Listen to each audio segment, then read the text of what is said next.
Punjabi national TV ते programme beyond the हैडलाइनस लैके मैं हाज़र हाँ सुखवीर गरेवाल। सुर्खियां दे आर पार इस प्रोग्राम दे विच अज चर्चा करांगे पिछले हफ्ते दौरान वापरियां कुछ कनेडा दियां ते अल्बर्टा दियां ते नालों नाल कैलगरी शहर दियां कुछ खास खबरां दे उपर मेरे नाल मेरा साथ देणगे अज दे मेहमान जतिंदर चीमा जी। चीमा साहब बहुत बहुत स्वागत जी। बहुत बहुत शुक्रिया गरेवाल साहब और पंजाबी नैशनल टीवी के सारे स्रोतियों ने मेरी प्यार भरी सत श्री अकाल जी। चीमा साहब बड़ी देर बाद अज बियॉन्ड दी हैडलाइनस आपां प्रोग्राम दोने कर रहे हैं तो शुरुआत करिए जी कैलगरी शहर तो ही जी। इलैक्शन का टाइम लगभग खत्म हो गया तो नतीजे भी जोड़े हैं वो ऑफिशियली अनाउंस होने शुरू हो गए हैं जी बिल्कुल। तो अज की जी ताज़ा खबर यह है कि जोड़े नवे मेयर ने कैलगरी तो ज्योति गौंडिक जी वो लगभग हर वार्ड तो उन्होंने लीड हासिल की है जी। सो आप कुल मिला के उन्होंने जी लीड का ਜਾਂ ਉਹਨਾਂ ਦੀ ਚੋਣ ਮੁਹਿੰਮ ਦਾ ਐਨਾਲਿਸਿਸ ਕਰੀਏ ਕਿੱਥੇ ਕੁ ਲੱਗਦਾ ਹੈ ਕਿ ਇੰਨੀ ਵੱਡੇ ਫਰਕ ਨਾਲ ਉਹ ਹਰੇਕ ਵਾਰਡ ਤੋਂ ਜਿੱਤੇ ਹਨ, ਕਿਸ ਤਰ੍ਹਾਂ ਦੀ ਇੱਕ ਐਜ਼ ਏ ਪਰਸਨੈਲਿਟੀ ਉੱਭਰ ਕੇ ਉਹ ਸਾਹਮਣੇ ਆਏ ਹਨ? गरेवाल साहब देखो ਜਿਹੜੇ ਅੱਜ ਆਫੀਸ਼ੀਅਲੀ ਰਿਜ਼ਲਟ ਹੈ ਚਾਹੇ ਅਨਆਫੀਸ਼ੀਅਲੀ ਤਾਂ ਤੁਹਾਨੂੰ ਯਾਦ ਹੈ ਕਿ 18 ਦੀ ਅਕਤੂਬਰ ਦੀ ਰਾਤ ਨੂੰ ਇਹ ਡਿਕਲੇਅਰ ਹੋ ਗਿਆ ਸੀ ਕਿ ਜੋਤੀ ਗੰਡੋਕ ਜਿਹੜੇ ਪਹਿਲੀ ਲੇਡੀ ਜਿਹੜੀ ਕੈਲਗਰੀ ਦੀ ਹਿਸਟਰੀ ਵਿੱਚ ਐਜ਼ ਏ ਮੇਅਰ ਇਲੈਕਟ ਹੋਏ ਸਨ ਜੀ। ਲੇਕਿਨ ਹੁਣ ਜਿਹੜੇ ਅੱਜ ਆਫੀਸ਼ੀਅਲੀ ਜਿਹੜੀ ਆ ਇਲੈਕਸ਼ਨ ਕੈਲਗਰੀ ਨੇ ਜਿਹੜੇ ਰਿਜ਼ਲਟ ਡਿਕਲੇਅਰ ਕੀਤੇ ਆ ਉਹਦੇ ਵਿੱਚ ਸਭ ਤੋਂ ਵੱਡੀ ਗੱਲ ਜਿਹੜੀ ਇਹ ਵੇਖਣ ਵਿੱਚ ਆਈ ਹੈ ਕਿ ਜੋਤੀ ਗੰਡੋਕ ਘਰਾਂ ਦੇ ਜਿੰਨੀਆਂ ਵੀ 14 ਦੀਆਂ 14 ਵਾਰਡਾਂ ਦੇ ਵਿੱਚ ਲੀਡ ਹਾਸਲ ਕੀਤੀ ਆ। ਯਾਨੀ ਕਿ ਜਿਹੜੇ ਉਹਨਾਂ ਦੇ ਨਿਕਟਵਰਤੀ ਜਿਹੜੇ ਸਭ ਜਿਨ੍ਹਾਂ ਦਾ ਉਹਨਾਂ ਦਾ ਮੇਨ ਮੁਕਾਬਲਾ ਚੱਲ ਰਿਹਾ ਸੀ ਜਰਮੀ ਫਾਰਕਸ ਜਿਹੜੇ 11 ਨੰਬਰ ਵਾਰਡ ਤੋਂ ਪਿਛਲੀ ਵਾਰੀ ਜਿੱਤੇ ਸੀਗੇ ਕੌਂਸਲਰ, ਉਸ ਵਾਰਡ ਚੋਂ ਵੀ ਜਿਹੜੀ ਜੋਤੀ ਗੰਡੋਕ ਨੇ ਉਹਨਾਂ ਨੂੰ ਹਾਰ ਦਿੱਤੀ ਆ। ਇਸੇ ਤਰ੍ਹਾਂ ਜਿਹੜਾ ਜੈਫ ਡੈਵਿਸਨ ਦੀ ਵਾਰਡ ਆ ਉਹਦੇ ਤੋਂ ਵੀ ਜੋਤੀ ਗੰਡੋਕ ਯਾਨੀ ਕਿ ਹਰ ਵਾਰਡ ਚੋਂ ਜੋਤੀ ਗੰਡੋਕ ਨੇ ਜਿਹੜੀਆਂ ਨੇ। ਔਰ ਦੂਜੀ ਇਹਦੇ ਵਿੱਚ ਮੈਂ ਹੋਰ ਐਡ ਕਰ ਦਿਆਂ ਕਿ ਜਿਹੜੀਆਂ ਉਸ ਇਲੈਕਸ਼ਨ ਡੇ ਵਾਲੇ ਦਿਨ ਵੋਟਿੰਗ ਹੋਈ ਆ ਉਹਦੇ ਵਿੱਚ ਵੀ ਉਹਨਾਂ ਦੀਆਂ ਵੋਟਾਂ ਸਭ ਤੋਂ ਵੱਧ ਨੇ। ਉਹ ਜਿਹੜੀਆਂ ਐਡਵਾਂਸ ਪੋਲਿੰਗ ਹੋਈ ਸੀਗੀ 4 ਤੋਂ ਲੈ ਕੇ 10 ਅਕਤੂਬਰ ਤੱਕ ਉਹਦੇ ਵਿੱਚ ਵੀ ਉਹਨਾਂ ਦੀਆਂ ਸਭ ਤੋਂ ਵੱਧ ਵੋਟਾਂ ਨੇ। ਉਹ ਜਿਹੜੀਆਂ ਸਪੈਸ਼ਲ ਲੋਕਾਂ ਨੇ ਬੈਲਟਸ ਯੂਜ਼ ਕੀਤੇ ਸੀ ਉਹਦੇ ਵਿੱਚ ਵੀ ਉਹਨਾਂ ਦੀਆਂ ਸਭ ਤੋਂ ਵੱਧ ਵੋਟਾਂ ਨੇ। ਯਾਨੀ ਕਿ ਸਾਰੇ ਹਰ ਸਿਟੀ ਦੇ ਹਰ ਪਾਸਿਓਂ ਉਹਨਾਂ ਨੂੰ ਜਿਹੜੀ ਆ ਪੂਰੀ ਸਪੋਰਟ ਮਿਲੀ ਹੈ ਜੋਤੀ ਗੰਡੋਕ ਨੂੰ। ਤੇ ਚੀਮਾ ਸਾਹਿਬ ਤੁਸੀਂ ਜਿਵੇਂ ਵਾਰਡ ਨੰਬਰ 11 ਦਾ ਜ਼ਿਕਰ ਕੀਤਾ ਕਿ ਜਰਮੀ ਫਾਰਕਸ ਬਹੁਤ ਅਹਿਮ ਉਮੀਦਵਾਰ ਮੰਨੇ ਜਾ ਰਹੇ ਸੀਗੇ ਜੀ। ਤੇ ਆਪਾਂ ਕੁੱਲ ਮਿਲਾ ਕੇ ਇਸ ਚੋਣ ਉਹਨਾਂ ਦੀ ਮੁਹਿੰਮ ਦਾ ਐਨਾਲਿਸਿਸ ਕਰੀਏ ਜੀ ਤੇ ਕਿੱਥੇ ਕਿੱਥੇ ਜਾ ਕੇ ਜਰਮੀ ਫਾਰਕਸ ਹੋਣੀ ਮਾਰ ਖਾ ਗਏ ਤੇ ਜੋਤੀ ਗੌਂਡਿਕ ਵਾਰਡ ਦਰ ਵਾਰਡ ਉਹਨਾਂ ਉੱਪਰ ਲੀਡ ਹਾਸਲ ਕਰਦੇ ਰਹੇ? ਨੋ ਡਾਊਟ गरेवाल ਸਾਹਿਬ ਜੇ ਆਪਾਂ ਦੇਖੀਏ ਜਰਮੀ ਫਾਰਕਸ ਨੇ ਮੈਨੂੰ ਯਾਦ ਆ ਵੀ ਲਾਸਟ ਈਅਰ ਜਦੋਂ ਲਗਭਗ ਅੱਜ ਤੋਂ 1.5-2 ਸਾਲ ਪਹਿਲਾਂ ਹੀ ਆਪਣੀ ਉਮੀਦਵਾਰੀ ਦਾ ਐਲਾਨ ਕਰ ਦਿੱਤਾ ਸੀ। ਜੇ ਮੈਂ ਗਲਤ ਨਹੀਂ ਤਾਂ ਸਭ ਤੋਂ ਪਹਿਲਾਂ ਉਹਨਾਂ ਨੇ ਐਲਾਨ ਕੀਤਾ ਸੀ ਕਿ ਮੈਂ ਜਿਹੜਾ ਵਾ ਕੈਲਗਰੀ ਦੀ ਮੇਅਰ ਵਾਸਤੇ ਆਪਣੇ ਆਪ ਨੂੰ ਪੇਸ਼ ਕਰਦਾ ਵਾਂ। ਔਰ ਉਹਨਾਂ ਦੀ ਮੁਹਿੰਮ ਜਿਹੜੀ ਸੀ ਬੜੀ ਵਧੀਆ ਚੱਲ ਰਹੀ ਸੀ। ਜੇ ਆਪਾਂ ਹੁਣ ਜਿੰਨੇ ਵੀ ਚੋਣ ਸਰਵੇਖਣ ਵੇਖੀਏ ਅਪ ਟੂ ਮਾਰਚ ਅਪ੍ਰੈਲ ਤੱਕ ਦੇ ਵਿੱਚ ਜਿਹੜਾ ਜਰਮੀ ਫਾਰਕਸ ਹੈ ਜੋਤੀ ਗੰਡੋਕ ਤੋਂ ਲਗਭਗ ਡਬਲ ਮਾਰਜਨ 'ਤੇ ਲੀਡ ਕਰ ਰਹੇ ਸੀਗੇ ਜੀ। ਲੇਕਿਨ ਜਿਉਂ-ਜਿਉਂ ਆਪਾਂ ਜੁਲਾਈ ਅਗਸਤ ਦੇ ਵਿੱਚ ਐਂਟਰ ਕਰਦੇ ਹਾਂ ਜੋਤੀ ਗੰਡੋਕ ਦੀ ਜਿਹੜੀ ਮੁਹਿੰਮ ਸੀਗੀ ਉਹ ਜ਼ਿਆਦਾ ਜ਼ੋਰ ਫੜਦੀ ਗਈ ਔਰ ਜਿਹੜਾ ਇਹ ਗੈਪ ਸੀ ਦੋਨਾਂ ਦੇ ਵਿੱਚੋਂ ਘੱਟ ਹੁੰਦਾ ਗਿਆ। ਲੇਕਿਨ ਜਰਮੀ ਫਾਰਕਸ ਦੀ ਜਿਹੜੀ ਹਾਰ ਦੇ ਜਦੋਂ ਆਪਾਂ ਹੁਣ ਪੂਰਾ ਵਿਸ਼ਲੇਸ਼ਣ ਕਰ ਰਹੇ ਹਾਂ ਜਾਂ ਜਿਹੜੇ ਰਾਜਨੀਤਿਕ ਐਕਸਪਰਟਸ ਹੈਗੇ ਨੇ ਉਹਨਾਂ ਦਾ ਇਹ ਕਹਿਣਾ ਕਿ ਜਰਮੀ ਫਾਰਕਸ ਦੀ ਜਿਹੜੀ ਪਿਛਲੇ 4 ਸਾਲ ਦੀ ਟਰਮ ਸੀਗੀ ਐਜ ਏ ਕੌਂਸਲਰ ਉਹਦੇ ਵਿੱਚ ਜੇ ਤੁਸੀਂ गरेवाल ਸਾਹਿਬ ਸਾਰੇ ਜਿੰਨੇ ਵੀ ਫੈਸਲੇ ਸਿਟੀ ਕੌਂਸਲ ਦੇ ਵਿੱਚ ਹੋਏ ਉਹਦੇ ਵਿੱਚ ਮੋਸਟ ਆਫ ਦਾ ਟਾਈਮ ਜਿਹੜਾ ਜਰਮੀ ਫਾਰਕਸ ਆ ਇਹਦਾ ਦੂਜੇ ਕੌਂਸਲਰਾਂ ਦੇ ਨਾਲ ਜਿਹੜਾ ਵਾ ਹਮੇਸ਼ਾ ਟਕਰਾਅ ਹੁੰਦਾ ਸੀਗਾ। ਸੋ ਯਾਨੀ ਕਿ ਜਿਹੜੀ ਵੀ ਡਿਸੀਜਨ ਉੱਤੇ ਜਰਮੀ ਫਾਰਕਸ ਨੇ ਚੈਲੰਜ ਕੀਤਾ ਵਾ ਵੀ ਕਦੀ ਵੀ ਹੁਣ ਜਿਵੇਂ ਲਾਸਟ ਵਿੱਚ ਹੀ ਦੇਖ ਲਓ ਜਦੋਂ ਇਹ ਰਿਸਟ੍ਰਿਕਸ਼ਨ ਦੀਆਂ ਹੈਲਥ ਰਿਸਟ੍ਰਿਕਸ਼ਨ ਦੀ ਗੱਲ ਹੈ ਜਦੋਂ ਇਹ ਦੋਸ਼ ਲੱਗ ਰਿਹਾ ਸੀਗਾ ਪ੍ਰੀਮੀਅਰ ਦੇ ਉੱਤੇ ਆਪਣਾ ਕੈਨੀ ਉੱਤੇ ਜੇਸਨ ਕੈਨੀ ਉੱਤੇ ਕਿ ਜਿਹੜੀਆਂ ਨੰਬਰ ਆਫ ਇਨਫੈਕਸ਼ਨਸ ਵੱਧਦੀਆਂ ਜਾ ਰਹੀਆਂ ਨੇ ਲੇਕਿਨ ਜਿਹੜੀ ਪ੍ਰੋਵਿੰਸ਼ੀਅਲ ਗੌਰਮੈਂਟ ਕੁਛ ਵੀ ਨਹੀਂ ਕਰ ਰਹੀ ਤਾਂ ਨਾਹਿਦ ਨੈਂਸੀ ਨੇ ਸਪੈਸ਼ਲ ਸੈਸ਼ਨ ਸੱਦ ਕੇ ਆਪਣੇ ਲੈਵਲ ਦੇ ਉੱਤੇ ਜਿਹੜੀਆਂ ਕੈਲਗਰੀ ਦੀਆਂ ਰਿਸਟ੍ਰਿਕਸ਼ਨ ਜਿਹੜੀਆਂ ਹੈਲਥ ਰਿਸਟ੍ਰਿਕਸ਼ਨ ਜਿਹੜੀਆਂ ਨੇ ਐਡ ਕੀਤੀਆਂ ਸੀਗੀਆਂ ਕਿ ਜੇ ਪ੍ਰੋਵਿੰਸ਼ੀਅਲ ਗੌਰਮੈਂਟ ਆਪਣੀ ਜ਼ਿੰਮੇਵਾਰੀ ਤੋਂ ਭੱਜ ਰਹੀ ਹੈ ਤਾਂ ਇਹ ਸਿਟੀ ਦੀ ਜ਼ਿੰਮੇਵਾਰੀ ਬਣਦੀ ਹੈ ਕਿ ਉਹ ਜਿਹੜੀਆਂ ਰਿਸਟ੍ਰਿਕਸ਼ਨ ਲਾਉਣ। ਤਾਂ ਉਹਦੇ ਵਿੱਚ ਤੁਸੀਂ ਦੇਖੋ ਇੱਕੋ ਇੱਕ ਜਿਹੜੀ ਵਿਰੋਧ ਦੇ ਵਿੱਚ ਵੋਟ ਸੀ ਉਹ ਜਰਮੀ ਫਾਰਕਸ ਨੇ ਪਾਈ ਸੀਗੀ। ਲੇਕਿਨ ਹੁਣ ਜਦੋਂ ਜਰਮੀ ਫਾਰਕਸ ਕੋ ਇਹਦੇ ਬਾਰੇ ਪੁੱਛਿਆ ਗਿਆ ਕਿ ਤੇਰੀ ਵਿਰੋਧ ਦੇ ਵਿੱਚ ਜਦੋਂ ਇੱਕ ਪਾਸੇ ਦੇਖੋ ਤਾਂ ਸਾਰੇ ਦੇ ਸਾਰੇ ਜਿਹੜੇ 13 ਵੋਟਾਂ ਪੈ ਰਹੀਆਂ ਨੇ ਤੇ ਤੁਸੀਂ 14ਵੀਂ ਵੋਟ ਜਿਹੜੀ ਇਹਦੀ ਐਂਟੀ ਜਾ ਰਹੀ ਆ, ਉਹ ਕਿਉਂ ਜਾ ਰਹੀ ਹੈ? ਤਾਂ ਉਹਦਾ ਜਰਮੀ ਫਾਰਕਸ ਨੇ ਉਹਦੇ ਬਾਰੇ ਇਹੀ ਦਲੀਲ ਦਿੱਤੀ ਸੀਗੀ ਕਿ ਪ੍ਰੋਵਿੰਸ਼ੀਅਲ ਗੌਰਮੈਂਟ ਦਾ ਜਿਹੜਾ ਅਧਿਕਾਰ ਖੇਤਰ ਆ ਉਹਦੇ ਵਿੱਚ ਸਿਟੀ ਨੂੰ ਜਿਹੜਾ ਵਾ ਇੰਟਰਫੇਅਰ ਨਹੀਂ ਕਰਨਾ ਚਾਹੀਦਾ। ਹੁਣ ਦੂਸਰੀ ਗੱਲ ਇਹ ਕਿ ਜਿਹੜੀ ਜਰਮੀ ਫਾਰਕਸ ਦੀ ਇਮੇਜ ਇਹੀ ਲੋਕਾਂ 'ਚ ਬਣੀ ਹੋਈ ਸੀ ਕਿ ਇਹ ਐਂਟੀ ਐਸਟੈਬਲਿਸ਼ਮੈਂਟ ਰਵਾਇਤੀ ਵਿਰੋਧੀ ਆ। ਸੋ ਇਹ ਜਿਹੜੀ ਇਮੇਜ ਨੂੰ ਉਹਨੇ ਪੂਰੀ ਕੋਸ਼ਿਸ਼ ਕੀਤੀ ਹੈ, ਚਾਹੇ ਉਹਨੇ ਕਈ ਇੱਕ ਜਿਹੜਾ ਸਭ ਤੋਂ ਜਿਹੜਾ ਇਸ ਵੇਲੇ ਆਉਣ ਵਾਲੇ ਟਾਈਮ ਦੇ ਵਿੱਚ ਵੀ ਜਿਹੜੀ ਪ੍ਰੈਜ਼ੈਂਟ ਕੌਂਸਲ ਹੈਗੀ ਆ, ਜਿਹਨੂੰ ਜਿਹੜਾ ਸਭ ਤੋਂ ਵੱਡਾ ਮਸਲਾ ਇਹਨਾਂ ਦੇ ਸਾਹਮਣੇ ਆਉਣਾ ਵਾ ਉਹ ਹੈਗਾ ਵਾ ਪ੍ਰੋਪਰਟੀ ਟੈਕਸਿਸ ਦਾ ਜੀ। ਸੋ ਜਰਮੀ ਫਾਰਕਸ ਨੇ ਆਪਣੀ ਮੂਵਿੰਗ ਦੇ ਵਿੱਚ ਬਹੁਤ ਜਿਹੜੀ ਦੁੱਖ ਦੀ ਰਗ ਸੀਗੀ ਜਿਹੜੀ ਪ੍ਰੋਪਰਟੀ ਟੈਕਸ ਉੱਤੇ ਨੇ ਬਾਰ-ਬਾਰ ਹਰ ਮੀਟਿੰਗ ਦੇ ਵਿੱਚ ਆਪਣੇ ਚੋਣ ਪ੍ਰਚਾਰ ਵਿੱਚ ਈਵਨ ਡਿਬੇਟ ਦੇ ਵਿੱਚ ਬਾਰ-ਬਾਰ ਕਿਹਾ ਸੀਗਾ ਕਿ ਜੇ ਮੈਂ ਐਜ਼ ਏ ਮੇਅਰ ਬਣ ਗਿਆ ਤਾਂ ਮੈਂ 4 ਸਾਲ ਤੱਕ ਜਿਹੜੇ ਪ੍ਰੋਪਰਟੀ ਟੈਕਸ ਹੈ ਉਹਨਾਂ ਨੂੰ ਫਰੀਜ਼ ਕਰ ਦਿਆਂਗਾ। ਲੇਕਿਨ ਇਹ ਵੀ ਉਹਦਾ ਜਿਹੜਾ ਵੋਟਰਾਂ ਨੂੰ ਦਿੱਤਾ ਹੋਇਆ ਜਿਹੜਾ ਸੀਗਾ ਇੱਕ ਮਿੱਠੀ ਗੋਲੀ, ਉਹ ਵੀ ਜਿਹੜੀ ਆ ਲੁਭਾ ਨਹੀਂ ਸਕੀ ਜਿਹੜੀਆਂ ਬਾਕੀ ਚੀਜ਼ਾਂ ਕਰਕੇ। ਫਿਰ ਦੂਸਰੀ ਗੱਲ ਇਹ ਹੈ ਵੀ ਜਰਮੀ ਫਾਰਕਸ ਗਰੇਵਾਲ ਸਾਹਿਬ ਜਿਵੇਂ ਆਪਾਂ ਜਾਣਦੇ ਹਾਂ ਕਿ he is a right wing, so ਉਹਨੇ ਕਦੀ ਵੀ ਇਸ ਗੱਲ ਤੋਂ ਨਾ ਨਹੀਂ ਕੀਤੀ ਕਿ ਮੈਂ ਰਾਈਟ ਵਿੰਗ ਨਹੀਂ ਹੈਗਾ।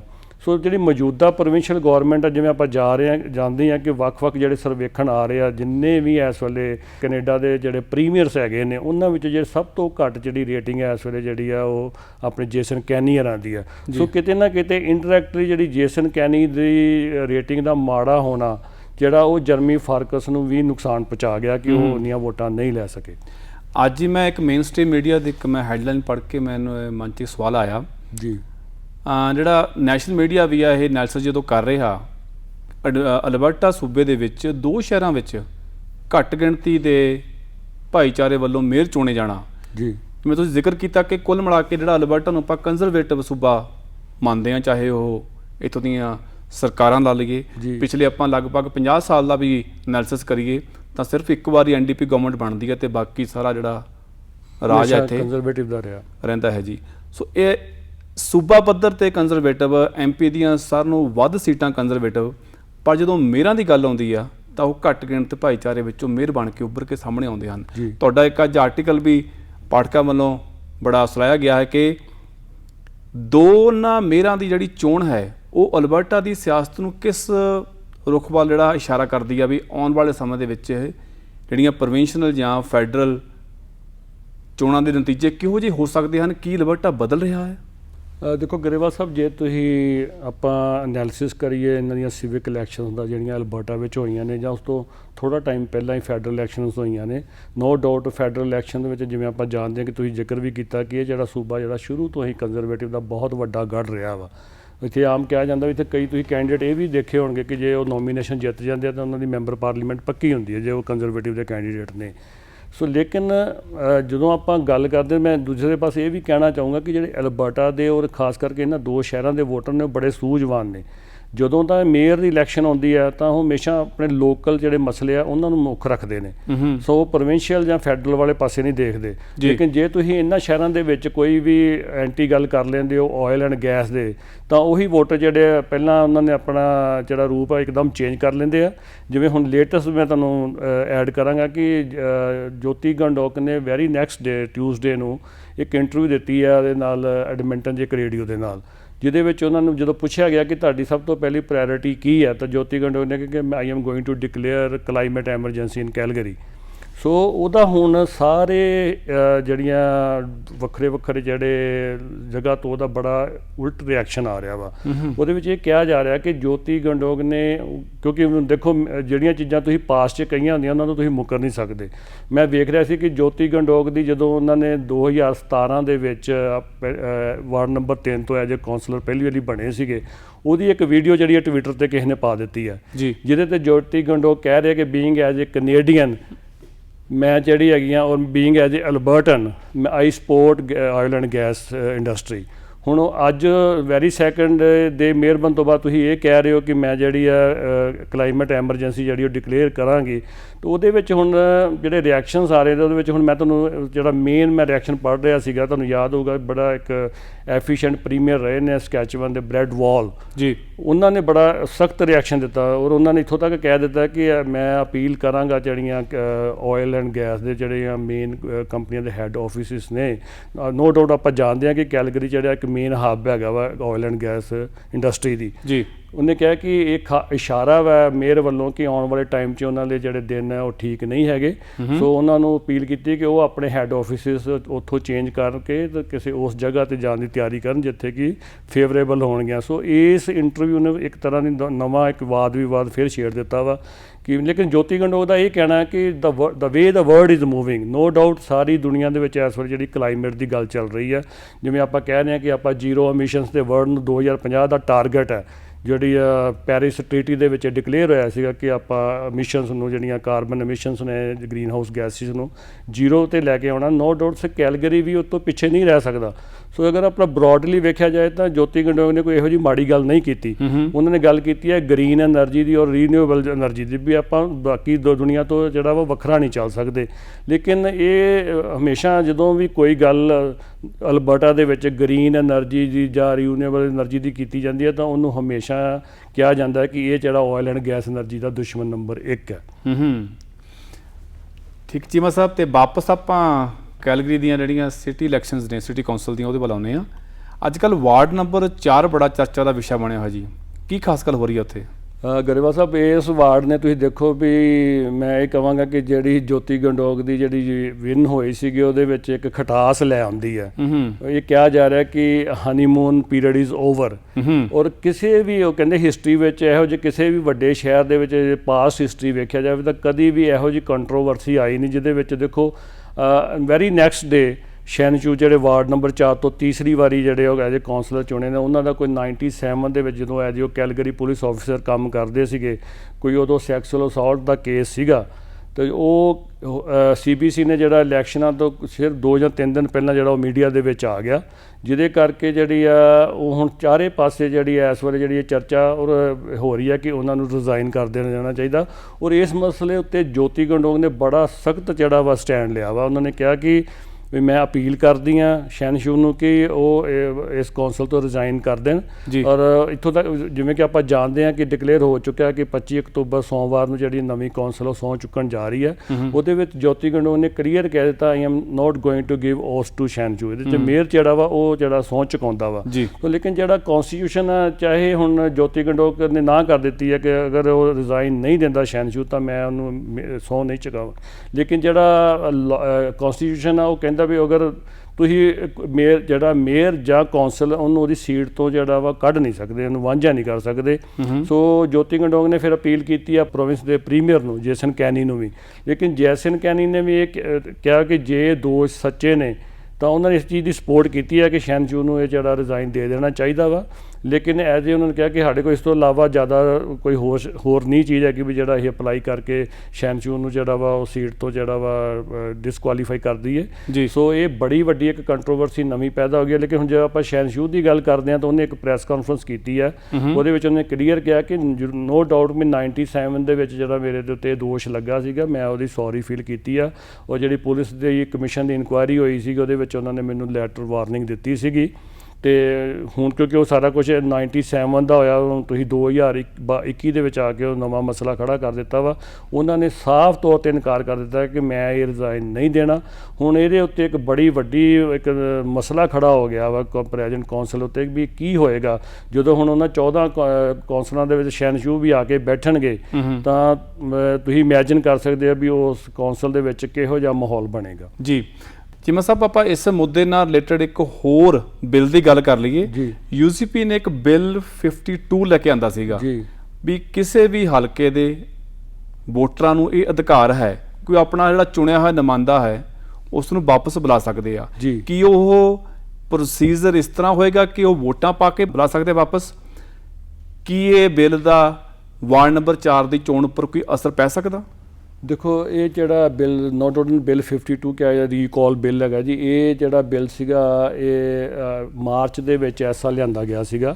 ਔਰ ਮਾਰਚ ਦੇ ਵਿੱਚ ਜਿਵੇਂ ਤੁਹਾਨੂੰ ਪਤਾ ਵੀ ਕੋਈ ਵੀ ਬਿੱਲ ਲਿਆਂਦਾ ਉਹਦੀਆਂ 3 ਰੀਡਿੰਗਸ ਹੁੰਦੀਆਂ ਨੇ, 3 ਰੀਡਿੰਗਸ ਦੇ ਵਿੱਚ ਉਹ ਪਾਸ ਹੋ ਗਿਆ। ਬਾਅਦ 'ਚ ਉਹਦੀ ਗਵਰਨਰ ਜਨਰਲ ਦੀ ਵੀ ਉਹਦੇ 'ਤੇ ਮੋਹਰ ਵੀ ਲੱਗ ਗਈ ਆ, ਲੇਕਿਨ ਉਹ ਬਿੱਲ ਨੂੰ ਅਜੇ ਤੱਕ ਪ੍ਰੋਵਿੰਸ਼ੀਅਲ ਗੌਰਮੈਂਟ ਨੇ ਲਾਗੂ ਨਹੀਂ ਕੀਤਾ।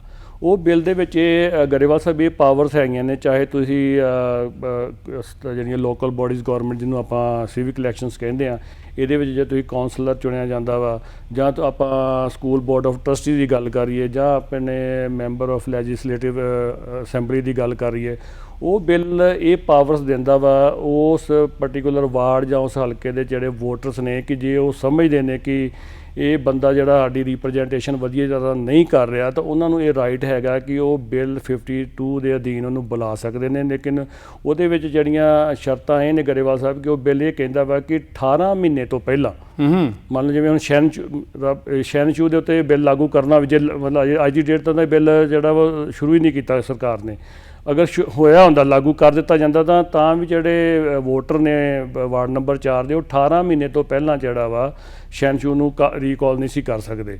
ਸੋ ਜੇ 18 ਮਹੀਨੇ ਪਹਿਲਾਂ ਔਰ ਜੇ ਮੰਨ ਲਓ ਉਹਦੀ ਕੋਈ ਟਰਮ ਪੂਰੀ ਹੋਣ ਜਾ ਰਹੀ ਹੈ ਕਿਸੇ ਵੀ, ਹੁਣ ਆਪਾਂ ਜਨਰਲ ਵਾਈਡਲੀ ਗੱਲ ਕਰ ਲੈਂਦੇ ਹਾਂ, ਤਾਂ 6 ਮਹੀਨੇ ਅਗਰ ਇਲੈਕਸ਼ਨਾਂ 'ਚ ਰਹਿ ਗਏ ਨੇ ਤਾਂ ਵੀ ਉਹ ਬਿੱਲ ਨੂੰ ਤੁਸੀਂ ਯੂਜ਼ ਨਹੀਂ ਕਰ ਸਕਦੇ। ਸੋ 18 ਮਹੀਨੇ ਤੋਂ ਪਹਿਲਾਂ ਤੇ 6 ਮਹੀਨੇ ਤੋਂ ਅਰਲੀ ਤੁਸੀਂ ਨਹੀਂ ਕਰ ਸਕਦੇ। ਸੋ ਉਹਦੇ ਵਿੱਚ ਅਗਰ ਦੂਜੀ ਸ਼ਰਤ ਇਹ ਹੈਗੀ ਆ ਕਿ ਉਹਦੇ ਵਿੱਚ ਇੱਕ ਜਿਹੜੀ ਆ ਰਿਟ ਪਟੀਸ਼ਨ ਜਿਹੜੀ ਆ ਉਹਦੇ ਤੇ ਸਾਈਨ ਕਰਵਾਉਣੇ ਪੈਣਗੇ ਵੋਟਰਾਂ ਦੇ, ਔਰ ਜਿੰਨੇ ਟੋਟਲ ਵੋਟਰ ਉਹਦੇ ਹੈਗੇ ਨੇ ਉਸ ਹਲਕੇ ਦੇ ਉਹਨਾਂ ਦੇ ਵਿੱਚੋਂ ਘੱਟੋ ਘੱਟ 40% ਜਿਹੜੀ ਵੋਟਰਾਂ ਨੂੰ ਜਿਹੜੀ ਉਹਦੀ ਸਪੋਰਟ ਕਰਨੀ ਪਏਗੀ। ਔਰ ਉਹ ਵੋਟਰਾਂ ਦੀ ਜਦੋਂ 40% ਸਪੋਰਟ ਹੈਗੀ ਫਿਰ ਉਹ ਜਿਹੜੀ ਅਥਾਰਟੀ ਦੇ ਕੋਲੋਂ ਬਿੱਲ ਜਾਏਗਾ, ਮੰਨ ਲਓ ਜੇ ਉਹ MLA ਦੀ ਇਲੈਕਸ਼ਨ ਨੂੰ ਕੋਈ ਆਪਣੀ ਵਾਪਸ MLA ਨੂੰ ਬੁਲਾਉਣਾ ਚਾਹੁੰਦਾ ਤਾਂ ਉਹ ਮੇਰੇ ਖਿਆਲ ਸਪੀਕਰ ਕੋਲ ਜਾਏਗਾ। ਔਰ ਜਿਹੜਾ ਜੇ ਮੰਨ ਲਓ ਆਪਾਂ ਵਾਰਡ ਦੀ ਗੱਲ ਕਰੀਏ ਸਿਵਿਕ ਦੀ, ਤਾਂ ਉਹ ਜਿਹੜਾ ਚੀਫ ਐਡਮਿਨਿਸਟ੍ਰੇਟਿਵ ਆਫਿਸਰ ਆ ਉਹਦੇ ਕੋਲ ਜਾਏਗੀ ਉਹ ਪਟੀਸ਼ਨ। ਔਰ ਫਿਰ ਉਹਦੇ ਵਿੱਚ ਜਿਹੜਾ ਦੂਸਰਾ ਅੱਗੇ ਸਟੈਪ ਇਹ ਹੈਗਾ ਕਿ ਉਹ ਵੈਰੀਫਾਈ ਕਰਨਗੇ ਵੋਟਰਾਂ ਨੂੰ। ਇਹਦਾ ਇਹ ਮਤਲਬ ਨਹੀਂ ਕਿ ਮੈਂ ਪਟੀਸ਼ਨ ਲੈ ਕੇ ਘਰ ਘਰ ਚੱਲ ਪਿਆ ਤੇ ਮੈਂ ਲੋਕਾਂ ਨੇ ਸਾਈਨ ਕਰਾਈ ਗਿਆ ਵਾ। ਦੇ ਵਿਲ ਵੈਰੀਫਾਈ, ਜਿੰਨਾ ਉਹ ਲੋਕਾਂ ਨੇ ਉਹ ਸਾਈਨ ਕੀਤੇ ਨੇ ਉਹ ਵੈਰੀਫਾਈ ਹੋਣਗੇ। ਅਗਰ ਵੈਰੀਫਾਈ ਹੋਣ ਤੋਂ ਬਾਅਦ ਲੱਗਦਾ ਵੀ ਹਾਂ 40% ਲੋਕਾਂ ਨੇ ਇਹਦੇ ਉੱਤੇ ਹਾਂ ਦੀ ਮੋਹਰ ਲਾ ਦਿੱਤੀ ਹੈ ਤਾਂ ਉਸ ਤੋਂ ਬਾਅਦ ਫਿਰ ਉਹਦੀ ਜਿਹੜੀ ਮੈਂਬਰੀ ਆ ਉਹਨੂੰ ਕਰ ਦਿੱਤਾ ਜਾਏਗਾ, ਖਤਮ ਕਰ ਦਿੱਤਾ ਜਾਏਗਾ, ਫਿਰ ਜਾ ਕੇ ਨਵੀਂ ਇਲੈਕਸ਼ਨ ਹੋਏਗੀ।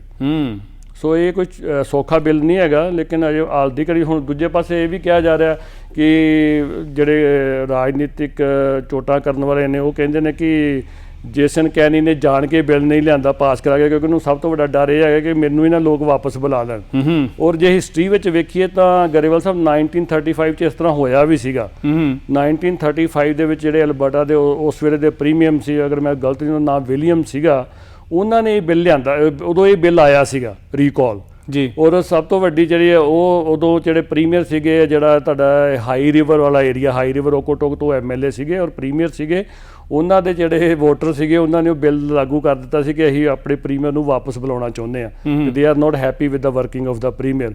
ਔਰ ਫਿਰ 2 ਸਾਲਾਂ ਬਾਅਦ ਜਿਹੜਾ ਬਿੱਲ ਜਿਹੜਾ ਉਹਨੂੰ ਖਤਮ ਕਰ ਦਿੱਤਾ ਗਿਆ ਸੀਗਾ। ਠੀਕ ਹੈ ਜੀ, ਤੁਸੀਂ ਦੇਖ ਰਹੇ ਹੋ ਪ੍ਰੋਗਰਾਮ ਬਿਯੋਂਡ ਦੀ ਹੈਡਲਾਈਨਸ, ਸੁਰਖੀਆਂ ਦੇ ਆਰ-ਪਾਰ। ਗੱਲਬਾਤ ਨੂੰ ਇਸ ਤਰ੍ਹਾਂ ਰੱਖਾਂਗੇ ਜਾਰੀ। ਮਿਲਦੇ ਹਾਂ ਇੱਕ ਬ੍ਰੇਕ ਤੋਂ ਬਾਅਦ।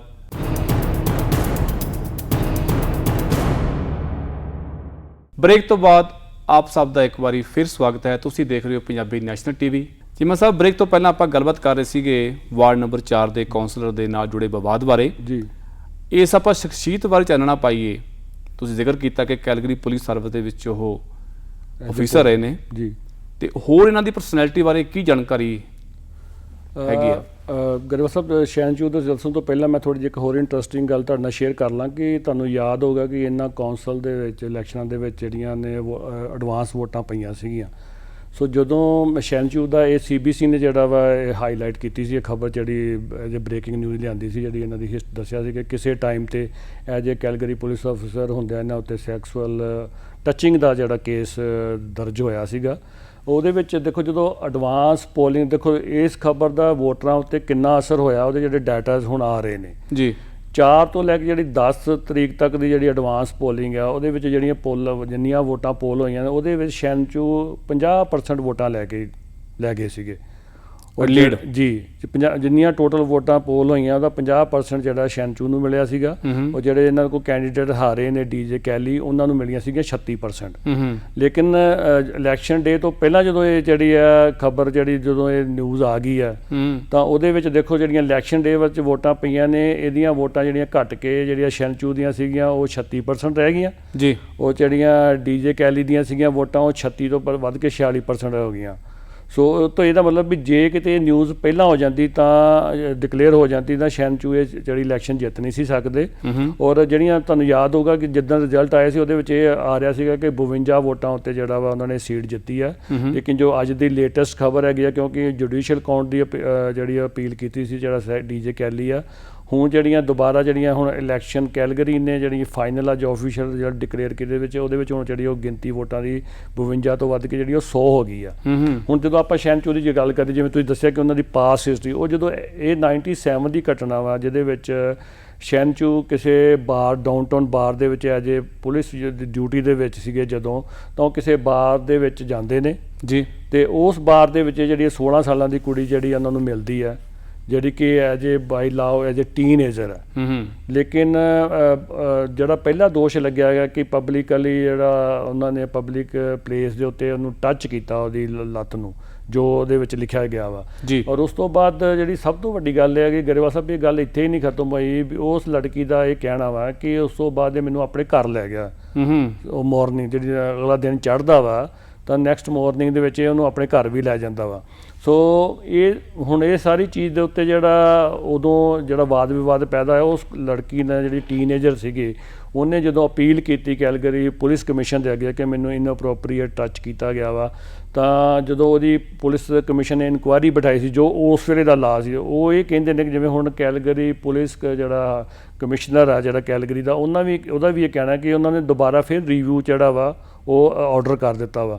ਲੇਕਿਨ ਰਿਵਿਊ ਦੇ ਵਿੱਚ ਇਹੀ ਹੋਏਗਾ ਕਿ ਉਦੋਂ ਜੋ ਡਿਸੀਜਨ ਲਿਆ ਗਿਆ ਸੀਗਾ ਕਿ ਉਹ ਐਪਰੋਪਰੀਏਟ ਲਿਆ ਗਿਆ ਸੀਗਾ ਜੀ। ਲੇਕਿਨ ਉਹਨਾਂ ਨੇ ਇਹ ਕਹਿਣਾ ਕਿ ਅੱਜ ਸਾਡੇ ਕੋਲ ਕੋਈ ਇਹੋ ਜਿਹਾ ਪਾਵਰਸ ਨਹੀਂ ਹੈਗੀਆਂ ਕਿ ਅਸੀਂ ਜੇ ਮੰਨ ਲਓ ਉਦੋਂ ਡਿਸੀਜਨ ਗਲਤ ਲਿਆ ਵੀ ਗਿਆ ਹੋਏਗਾ ਅਤੇ ਅੱਜ ਅਸੀਂ ਸ਼ੈਨਚੂ ਨੂੰ ਕੋਈ ਕਰ ਸਕਦੇ, ਕਿਉਂਕਿ ਇਸ ਵੇਲੇ ਪ੍ਰੈਜੈਂਟਲੀ ਸ਼ੈਨਚੂ ਜਿਹੜਾ ਉਹ ਕੈਲਗਰੀ ਪੁਲਿਸ ਦਾ ਮੁਲਾਜ਼ਮ ਨਹੀਂ ਹੈਗਾ, ਹੀ ਇਜ਼ ਏ ਪੋਲੀਟੀਸ਼ੀਅਨ ਨਾਓ।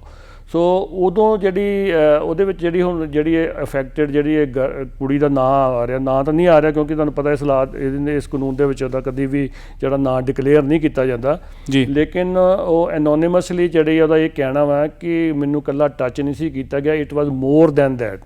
ਸੋ ਹੁਣ ਇਹਦੇ ਉੱਤੇ ਦੇਖੋ 97 ਦੀ ਘਟਨਾ ਹੈਗੀ ਆ, 24-25 ਸਾਲ ਇਸ ਘਟਨਾ ਨੂੰ ਹੋ ਚੁੱਕੇ ਆ।